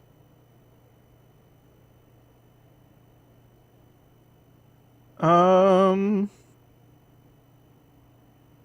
Cohagen is asking, how is the structure receiving electricity? Does the crawler have generators and electrical distribution or just big batteries? Well, we were talking about how it's electrically driven earlier.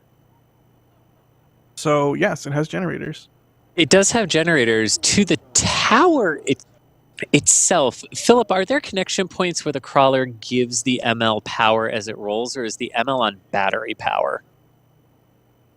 I think that the crawler does provide some power. That's what I thought too. Yeah.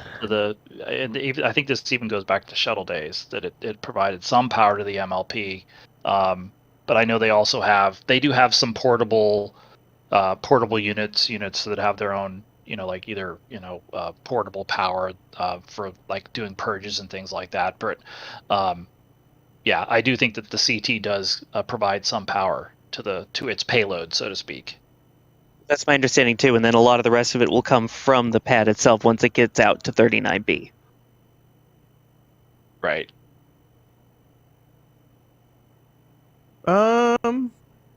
Here's one probably also for Philip.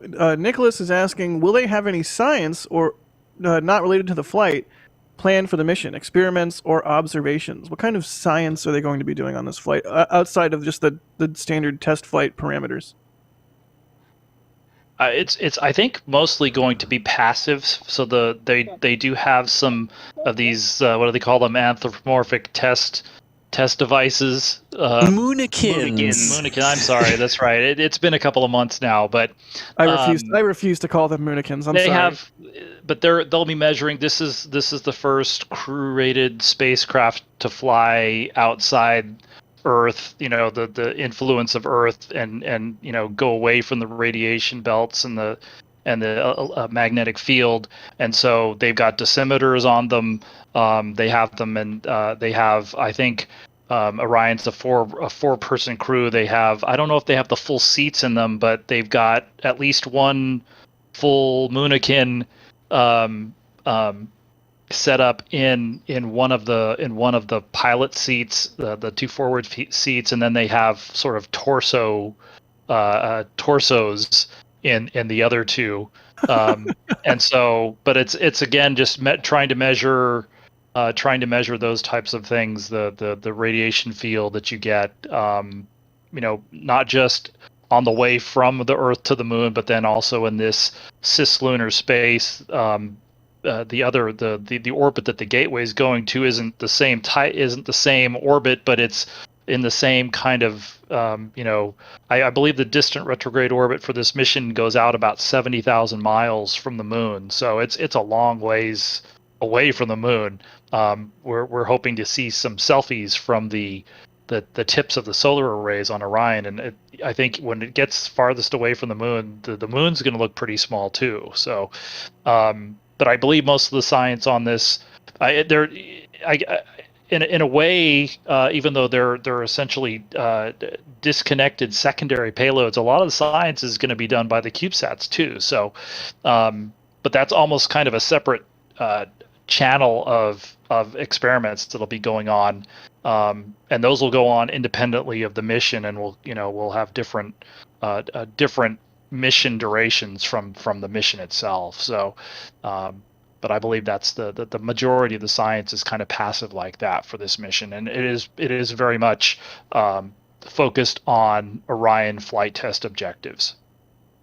And some interesting things also with the mannequins there, the Moonikins, sorry, is that some of them are actually modeled after a female body, as all the bodies that we've had to study so far have been men that have gone out to the Moon. So that's something that we'll have to actually look at as we get ready to send the first woman to the surface of the Moon as well. And we do know that radiation does affect male and female bodies differently. So this is a huge part of the learning exercise, right, that's been going on aboard the International Space Station. It's not just microgravity that has differing effects on men's bodies and women's bodies, but radiation has different effects as well, in terms of, and even what the sort of life limit is for radiation exposure is different between men and women as well. So gathering that data, very, very important for the future crews that we have planned for the Moon and lunar colonization as well. Right, and I would be kind of surprised if there wasn't a female on Artemis II. And I'd be very shocked if there wasn't. And so I would, the next flight will do a lunar flyby, and it'll be traversing much of the same space as this mission will be. So this will give them a lot of data to look at, for and basically also to compare against the data that they get on Artemis II as well. Yeah, I mean, it's pretty wild how many things in society are just like naturally, for whatever reason, designed specifically for the male form and not the female form, and sort of the neglect that can occur in design. It's good to see that they have a female Moonikin. There, I said it, Moonikin on this. Aha, we're winning. Also, I apologize if I wake anybody's assistance by saying this, but there is also a version of Amazon's Alexa on board as well. I know it's more kind of like a very passive, but the goal is to be able to, hopefully in the future, find a way to utilize voice control and artificial intelligence to help control a spacecraft, especially as you get somewhere farther out where you don't have as easy of a time communicating back with mission control. Say if you're out on Mars and you've got such a long time delay between when your message would be sent and received. So we're getting a lot of questions about why it hasn't started moving again yet. It's been quite a while. Do you have any indication of what's going on? Not quite yet, but this is a bit longer than they have stopped before. Usually about 20-ish minutes they've stopped here in the past for the crew arm move, and it is definitely longer than before. I'll say, too, the doors to the VAB, I'll zoom out a little bit and get a little bit wider angle. The doors to the vehicle assembly building behind SLS are closing. So at least from an operational standpoint, they do appear to be continuing with the overall operations of moving SLS out to the pad.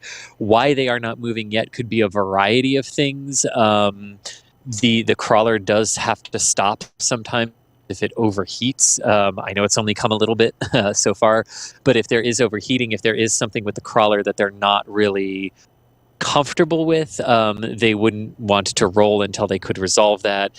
I'm totally spitballing here. I'm not saying it's an issue with the crawler. It could also be something with latching the crew access arm against the tower for the rest of the roll. They could be getting bad readings from sensors up there. Could be a variety of things. But yeah, this is starting to get a little bit longer than the other times they've held at this particular point. But again, just to reiterate, the doors are still closing, and that's a good sign. If the doors start to open up again, not such a great sign. But so far, yeah, I mean, things can vary. Poor Atlantis made it halfway down the crawlerway, and the crawler had a problem, and they had to bring her back to the VAB once. So, it happens. Yeah, poor Atlantis.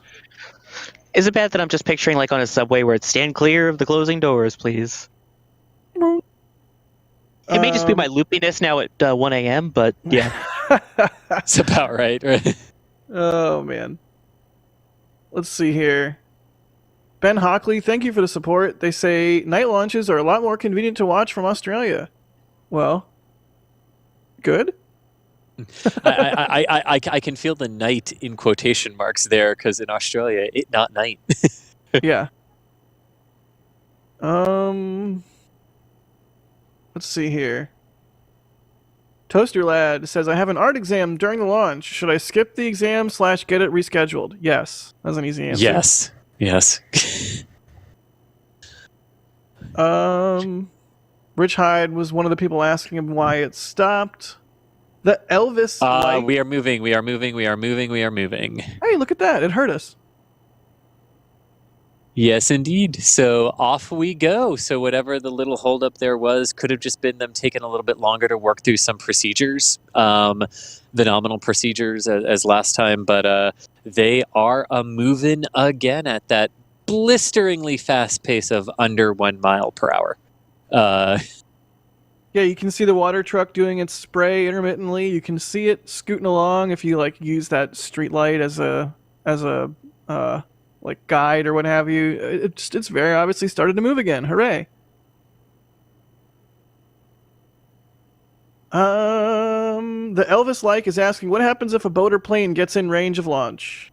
Then that boat or plane gets some angry messages on its radio, and may be intercepted by another boat or plane. But that can cause issues for launch, and we have seen that happen. Most recently, famously, the cruise ship was that a SpaceX launch? The cruise ship got a little bit too close. The cruise ship, and then in the southern polar corridor, and then the helicopter that violated it as well. We don't say that word here. Yeah. For SLS, though, this is an interesting question because it would, like others, but for SLS more so, it really would depend where in the count that violation took place. If this was something like, oh, they're fueling the vehicle and a plane strays over and they go, okay, you're in the exclusion zone, get out. We're almost certainly never going to hear that over the communications net if something like that happens. Now, they pick up terminal count at T-minus 10, and they're in the really sequenced pace going down to engine start, and an aircraft violates the range or a boat violates the range. You're stopping at the next ground launch sequencer milestone. And you're waiting it out at that point to see if they can get in contact with the plane to get it out, or at least get it moving out of the area. Same goes for the boat. Maybe you're able to pick up the count. If not, you've got to recycle back to T-minus 10 minutes and then hope you have enough time in the window to pick up again and proceed through terminal count again. So for SLS, it will really depend on when in the process that incursion were to take place. But think happy thoughts that it doesn't take place. Absolutely. Yeah, I do hate to bring it up as well, but it has happened to Orion before. In fact, on the first launch day attempt for EFT-1, one of the many reasons that it kept delaying was because of, I believe it was a plane that had flown into the exclusion zone. An aircraft. Yeah. So basically what we don't want is an aircraft fouling the range. What we want is everyone on launch day not swearing at an aircraft, but chanting, moon, moon, moon, moon. The morning of the first launch attempt, when I was delirious at like midnight and came up with that, I did not think it would catch on as much as it has, but I'm glad everyone appreciates the sentiment. All right, and SLS is actually making a slight dogleg in the crawlerway here. So as SLS comes out of High Bay 3, there's an initial just come straight out, but then the little portion of that crawlerway has to bend a little bit to the south to merge with the part of the crawlerway that goes into High Bay 1. And that then forms the main part of the crawlerway that takes you out toward 39A and 39B. So SLS making that slight dogleg jaunt right now, and then she will realign herself out to the east, and then go will the crawler do down the crawlerway. I tried to make that Star Warsy. I don't know if it worked at 1:30 in the morning, but we'll go with it. I'll take it. Go gadget crawler is what I thought. It's only well. Here's how good I'm doing. It's not even close to 1:30 in the morning. It's 12:58. So it's 1:30 in spirit. I love Indeed. I love this view because the treads are really cooking. Like it's moving a lot. This view makes it look like it's moving a lot faster than it actually is. If that makes sense. Oh my gosh! And my view, its reflection is on the VAB. Boosters, awesome. Launch abort system, and all is reflected on the VAB right now. Sweet. Jukes in chat just says the speed, the power. I love it. This is pedal to the metal for the crawler, if you will. I wonder if there's even a pedal. Sometimes vehicles like this, that's more like a lever. There is not. It's a lever. Yeah. All right. So this is lever to the stop for the crawler. I thought it was funny. Okay, moving on. It was good. Sorry, I left while I was muted. That was. The Elvis is asking who drives the crawler. I deleted it. My bad. Well, you can see the little cockpit. I don't know, driver station, whatever you want to call it. Driver seat? Cabin, I think. The crew cabin. Cabin. Okay, thank you. That's an actual word. And this is what I love about the crawler. Yes, there are two. So there's one that you see here, and then there's one on the other end of the crawler, because when the crawler needs to come back down the crawlerway, there's no way to turn it around. So you reverse in the crawler by just going to the other cab, putting it in drive, and going that way. That's awesome. It functionally will never turn around. One way is always going to face one way. Yeah, they have never been able to turn around. Wow. Where did that go? I just saw in chat. Darn it. Everyone's making various like Top Gear jokes and whatnot. So I'm Chad. I'm glad you're having fun. Burnt bread, wouldn't that be toast? Is asking, how do we make? Wait, I'm just gonna skip that one. Let's see here.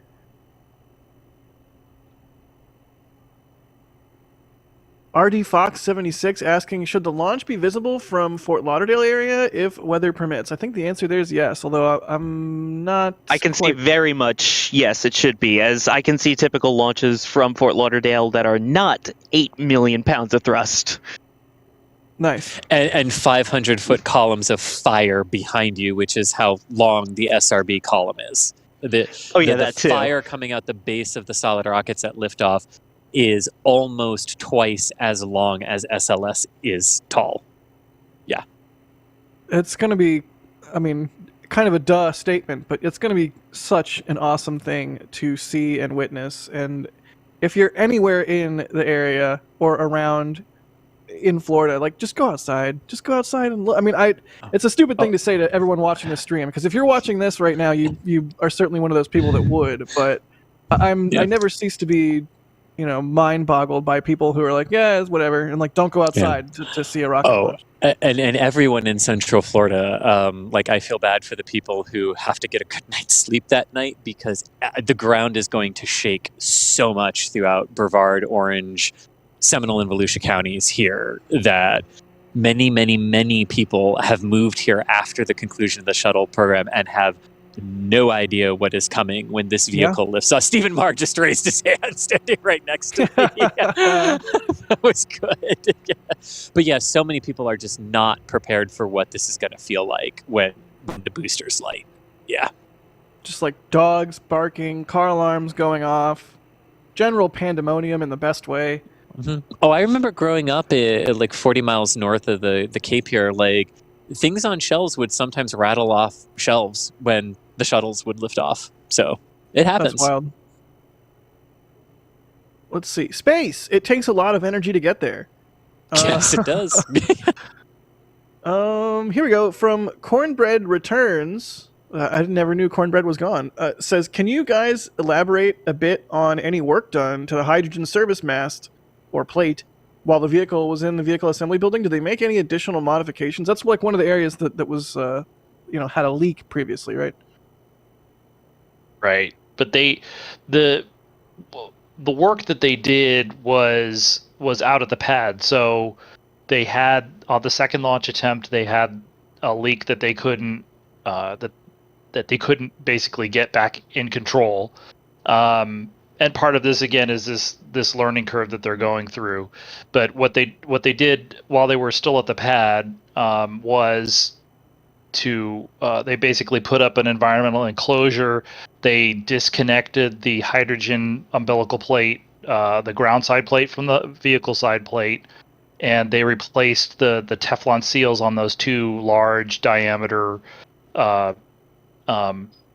umbilicals. One of them, the fill and drain, is 8 inches in diameter, and then the bleed is 4 inches in diameter. And then they reattached everything. The umbilical has all other services like helium, electrical, things like that. And then they did that tanking test on September 21st. So just to back up again, the second launch attempt was, I believe, September 3rd. They took a couple of weeks to do the servicing and to kind of recycle and prepare themselves to do that tanking test that they did on September 21st. And so they went all the way through, and they got all of the test objectives that they wanted on that. And really, the other thing is, I think that the sort of the high level takeaway from the tanking test was that they talked about this kinder, gentler approach to the initial transition from a low fill rate to a higher fill rate of when they're loading the liquid hydrogen tank. I forgot about that messaging. That's the kinder, gentler filling. Right. But I think the takeaway from that is that it wasn't so much, it's not these roll when they're rolling on the river rocks. It's not a there's some bumpiness going on there, but I don't think there's a correlation, and they certainly haven't said that there's any belief that there's a correlation between this type of motion and having an issue with hydrogen leaks. It's the issue, and they've had tankings where they didn't have any problems that occurred right after they rolled out. So, and then they've had leaks when they didn't move. So, I think that the theory right now is that it has to do with the process by which they load the liquid hydrogen through that umbilical plate. And so because of that, there's no reason to demate that umbilical. You're just basically creating a long laundry list of work that you would need to do once you disconnect it. Then you have to reconnect everything, which takes several days, and then you have to retest all of the connections through that plate have to be retested. And so basically, because they don't see any connection between that, they just left it alone. And I think the idea is that on the next tanking, which is hopefully for the third launch attempt on the 14th, the tanking itself will be on the 13th, that they will the procedures will they'll continue to mature their procedures and processes, and that by the way that they push the hydrogen into the tank, and doing it in a much more controlled and measured fashion is going to have more of an effect on whether those seals have any issues during that process. Then they're designed to take this type of motion in the first place. So it's really more. I mean, and even in the test on the 21st, we saw how during their first run at trying to increase the pressure and fill the tanks up faster, they saw this leak. And so but then when they stopped for about 30 minutes, let the seals warm back up, and then did it slower, just that by itself allowed them to stay underneath their limits for the hydrogen concentration that they were measuring in there. So as I was saying, that the rollout and rollback motion is not we haven't heard anything to suggest that there's a correlation between what they're doing tonight and that having some effect on the seals and whether they leak or not. That makes sense. Look at that. That's the water truck doing its thing. It almost looks like a mini water truck. It almost looks like a model. Is anyone else getting that vibe from this particular angle? Especially given the scale of things that we've been watching the it's a model train. Yeah, exactly. I love it. It makes it just makes everything look small. Yeah, it's really wild. And anytime we get sort of context for that, I really appreciate it, because it helps you wrap your head around it. Musical Wolves, thank you for the support with the super chat there, saying, how does the crawler cool itself during rollout? That's what the water is for. No, I'm kidding. I don't think it necessarily needs to be cooled, right? I mean, imagine the diesel generators have radiators, and is there a joke here that I'm missing? Either way, thank you, Musical Wolves, for the support. Let's see. John Palmore asking, does the hatch on Orion open inwards or out toward the outer fairing? How does that work, since Orion is inside the fairing or launch escape system, unlike Crew Dragon, which doesn't have a fairing? Yeah, so the Orion hatch opens outward for crew safety. That was a huge lesson from the Apollo 1 fire. Right. So the hatch opens outward, and the outer hatch, the whiter hatch that you see on the launch abort system, is just like a panel. So they take that panel off when they swing the white room over and the crew access arm, and then that gives them access to the Orion hatch. They open the Orion hatch outward get the crew inside, close Orion's hatch, and then they put the launch abort system panel back on after that is done. It does have the same. They do have the same ability like they did on Apollo. Once they made that modification to the hatch on the Apollo command module, they do still have, because you had on Apollo you had a very similar fairing type of boost protective cover over the command module. If they did have to do an emergency egress on the pad, those hatches are linked such that if they need to get out, they can when they open the crew module hatch, it will open the LAS hatch as well. So that is a function of the way that those are linked if they need to do something like that. Got it. NG is asking, is the vehicle assembly building a safe viewing distance to view a launch at 39B if allowed? Yes, it is. It is, and it better be, because we're right next to it. Yeah, exactly. And that's where the press site is. The press site is directly across from the VAB. If you don't have like a mental map of the Kennedy Space Center layout, that like the countdown clock and everything, that's just like right across the street from the VAB, basically. I'm just thinking about the show that Chris and I did with Wayne Hale, because I think if they could allow in 10 times the number of people into the area that we're looking at here, you could have an unlimited number of certainly from an interest standpoint, number of people to go in there, but there's a limited number of people that can be that close to the rocket, and so I think some of the workforce gets dibs on being able to watch the launch from around the VAB.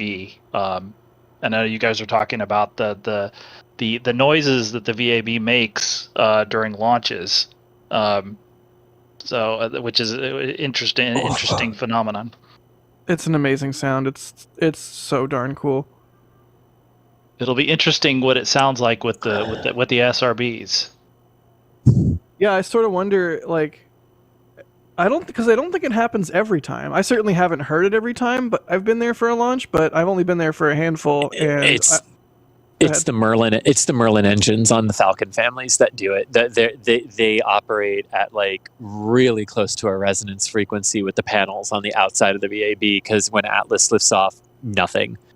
When Delta lifts off, nothing. And when the shuttles lifted off, the VAB did not do that squealing, screeching noise. Still made a good rattle, that's for sure. It rattles, yeah. Everything rattles, including you when you're here. But yeah, it's really only the Falcon family that makes the VAB do the weird Scooby-Doo sound. Scooby-Doo sound. I love it. Interesting. Well, we'll have to wait and see what happens for Artemis I. JR Craft is asking, what orbit will the core stage enter into? Though I assume it's transatmospheric or suborbital. What happens to the core stage? Yeah, great question. So the core stage is at orbital velocity, so it is going roughly 27,200 miles per hour, kilometers per hour at cutoff. But the trajectory of the orbit that it is in is shaped so that the apogee is like way out there, like 1200, and the perigee is inside of the atmosphere. I think they leave this one at 30 kilometers in altitude for the core stage, so that it has no shot of recovering from that when it comes in, and it will be destroyed. Right. I think that the orbit is it's about 1,800 kilometers by 30 kilometers.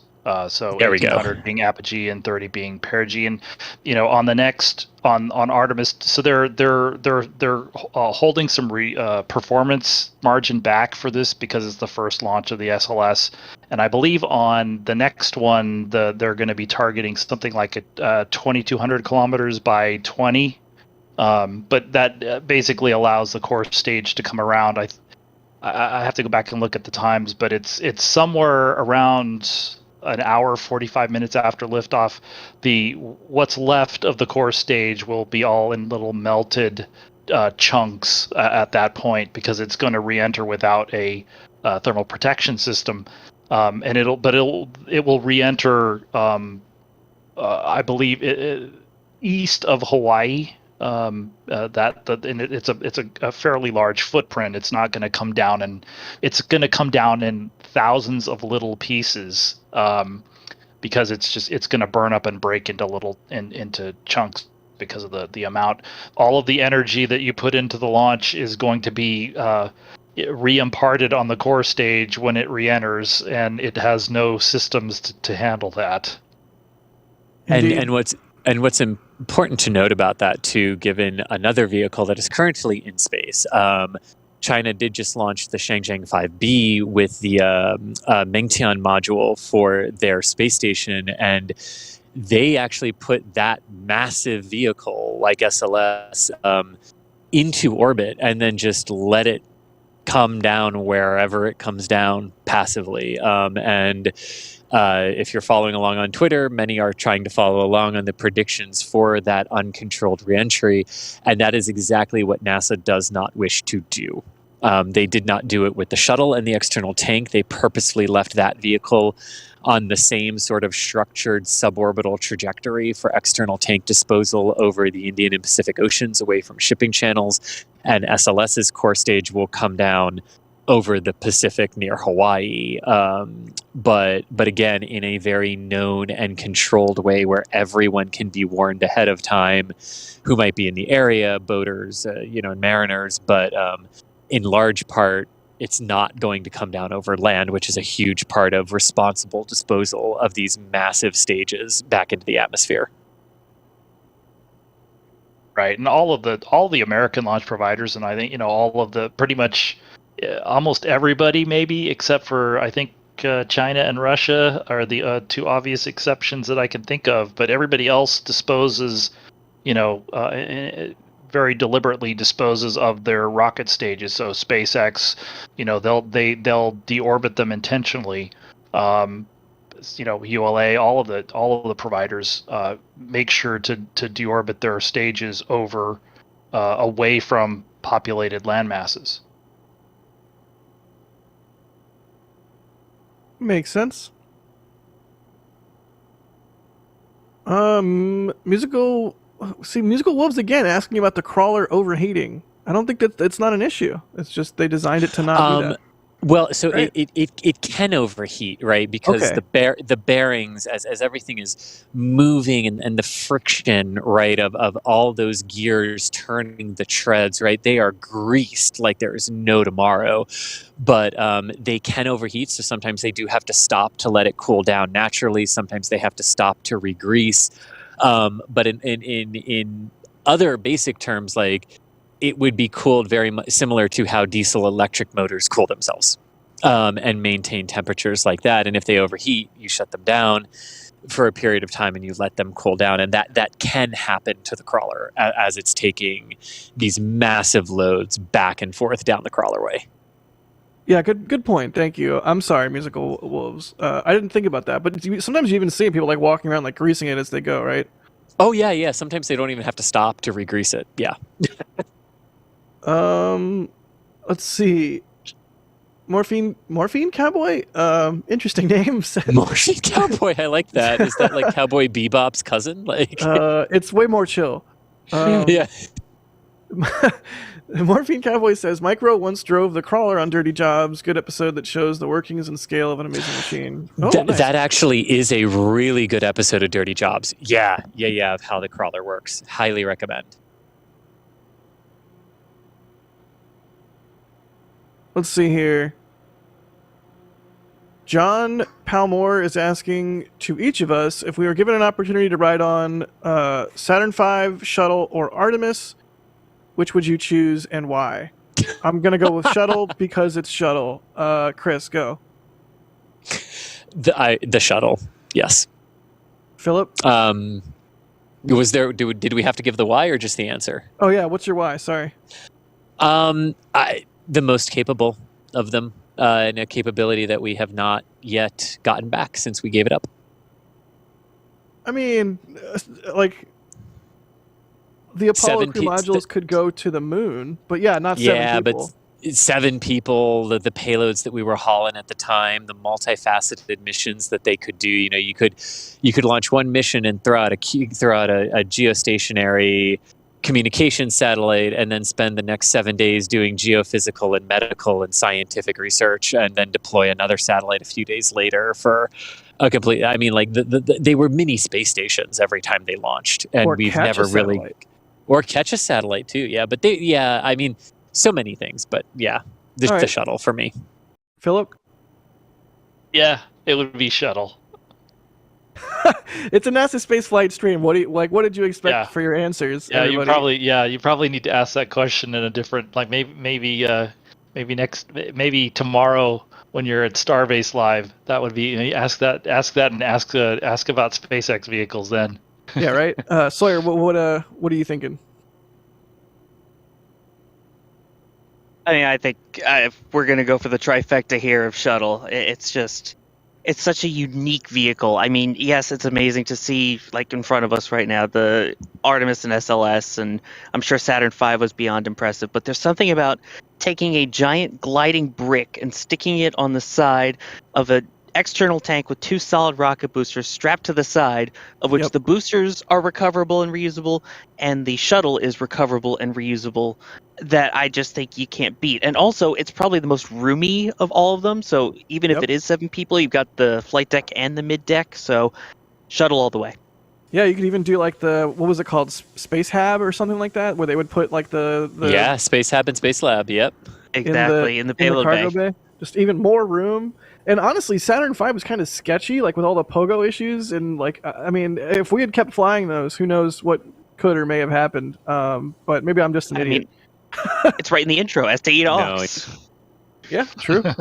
No, you're correct. There are quite a few engineers who say like the only reason we never had a really bad day with the Saturn V is because it never flew long enough for there to be for the statistical chance to get you.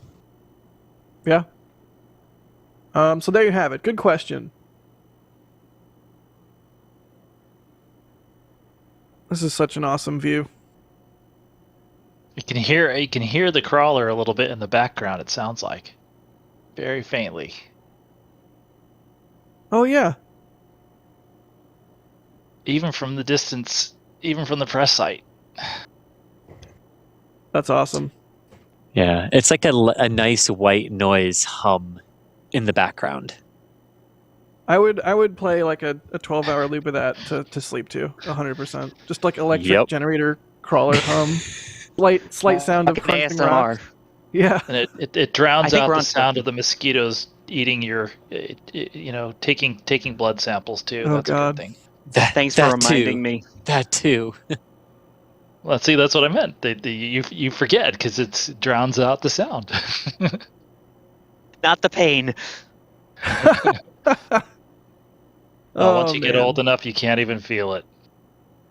Well, as we watch her continue to roll down the crawlerway here and get closer to launch, if you want a way to celebrate launch, or if you want something to wear for launch, we've got all kinds of Artemis merch. We've even got is that Moon shirt new? When did you guys make a shirt off of something I said on stream? Did this just happen? So there's the Moon Chant shirt if you want that. Which I mean, you are welcome, Jack. Yeah. Sorry, I was muted. Yeah, you're welcome, Jack. Again, I'm just at a loss for words here. You finally made a shirt that says how I feel. That's why I kept saying the catchphrase so many times, because I knew you were eventually going to get to that merch plug. But yeah, we were having our meeting and we were like, what can we do? And it's like, well, Jack always says this. Let's do that. Nice. We've also got the exploded SLS shirt. Don't forget, that one comes in 2 designs, and they are competing designs. So I had a bet with somebody. Was that Alex? Somebody bet me that the serious one wouldn't do as well as the funny one, or vice versa. Either way, there's a serious one and a funny one. The funny one's hilarious. So pick whichever shirt you like, and if you want it, buy it. Or both. We'd appreciate it. Yeah, or both. That works too. Hashtag team fun. Yeah, definitely team fun. I don't even know yeah. Who Go doesn't ahead. want the one that says Flamey Boys and water generators for the boosters and the RS-25s? Absolutely. There's even a metal print of that photo with the lightning bolt that Brady took. There's all kinds of Artemis merch. So if you want Artemis merch, if you're super excited about Orange Rocket, you know where to go. Well, That's a nice shot. It is. You can see 30. That's 39B in the background, right? Yeah. Indeed. Awesome. Well, I think that's a nice way to wrap it up. As you can see, oh yeah, there's 39A on the right too. It's been awesome hanging out with everybody, answering your questions. Thank you to everyone for commentating on this guy. We're gonna wrap it up for now, but Space Coast Live still exists. It's our 24/7 live stream, which we will throw you to now. So you can continue to watch the rollout, but we're gonna wrap up commentary for tonight and let the poor people out in Florida get some rest as we approach 1:30 in the morning.